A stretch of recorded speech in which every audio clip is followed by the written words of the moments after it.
जहाँ तक परिवर्तन कार्य की बात है, मैं समानता का अधिकार मानता हूँ। मैं वर्दी पहनने के बाद मैं उसकी कास्ट नहीं पूछता कभी भी, हिंदू है मुस्लिम है, और मैं मेरा जो सरकार ने ड्यूटी दी है वो कर्तव्य निष्ठा से और ईमानदार से कर्तव्य पालना करने की कोशिश करता हूँ मैं, और आगे भी मेरा ये स्टैंड रहेगा।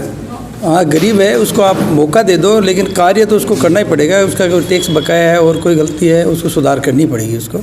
हाँ, अवसर दिया जा सकता है उसको।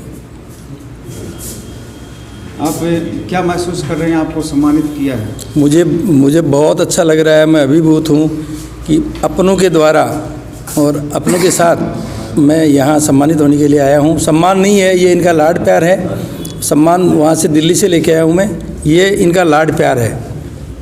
मैं यहाँ से पढ़ा हुआ हूँ और यहीं मैंने कर्मस्थली बनाया है, और आज मैं बहुत ही ज़्यादा प्रसन्न हूँ ये इनका सम्मान पाके। और मैं हमेशा इसका नवलगढ़ का पहले से ऋणी हूँ। मैंने एजुकेशन यहाँ से लिया है, आज एक ऋण फिर इन लोगों ने मुझे सम्मान करके दिया है। मैं उसको पूरा करने की हमेशा कोशिश करूँगा। इसकी ऋण की भरपाई कैसे करूँगा। आपके सामने क्या क्या घटनाएं हुई 2.5 साल में झुंझुनू जिले में, जिन आपने कई मौतों को बचाया है? 6 बार हादसे हुए हैं, 6 बार। सबसे पहले 22 जनवरी 2020 को एक हादसा हुआ था।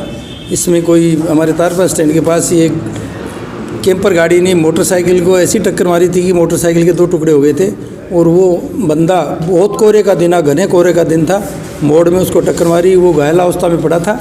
मैं मेरी वाइफ को स्कूल छोड़ने जा रहा था, फिर मैं मेरी ड्यूटी जाता, लेकिन हमने वो पूरा काम छोड़ के हमने सोचा कोई दारू शराब पी के पड़ा होगा। तो वहाँ किसी राहगीर का एक खड़ा था, बोला नहीं इसको चोट टक्कर लगी है। फिर हम उसके पास गए, उसको आग जलाई, उसको हमारा कोई कपड़ा था वो उड़ाया, पहनाया। उसके बाद हमारी गाड़ी से उसको ले जा रहे थे, तो बीच रास्ते में फिर एम्बुलेंस आ गई। उसको एम्बुलेंस से फिर हमको भेजा, सीकर भेजा, सीकर से जयपुर रेफर किया। वो आज बहुत खुश है। वो यहाँ हमारे घर आके बोला मेरे भगवान हो, रोज़ मेरे से बात करता है और बड़े प्रसन्न है। वो आदमी पूरा बच गया। उसके बाद 5 हादसे इसी रोड पे हुए हैं, जो अपने नवलगढ़ से झुंझुनू के बीच की रोड है। इसी रोड पे मेरे को 5 अवसर मिले हैं। 5 अवसरों में मैंने उनकी सेवा की है, और 2-3 ऐसे मौके थे उनमें मनासन स्थिति में था, उनकी जान बची है। बाकी को भी किसी का हड्डी टूट गई, किसी की और है। मैं मेरी वर्दी भी मतलब खून के धब्बे लगे उस पर, हाथों में आए, लेकिन मैंने कभी परवाह नहीं की उसकी।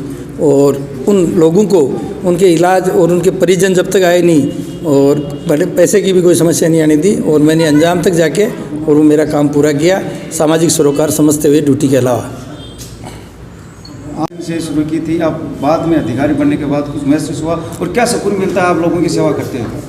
ईमानदार मैं हूँ ये मैं नहीं कह सकता, ये सर्टिफिकेट आप देते हैं। ईमानदारी का सर्टिफिकेट कभी भी समय द्वारा नहीं दिया जा सकता। और जहाँ तक सवाल है, मैं एक बहुत ही गरीब परिवार से उठा हुआ हूँ।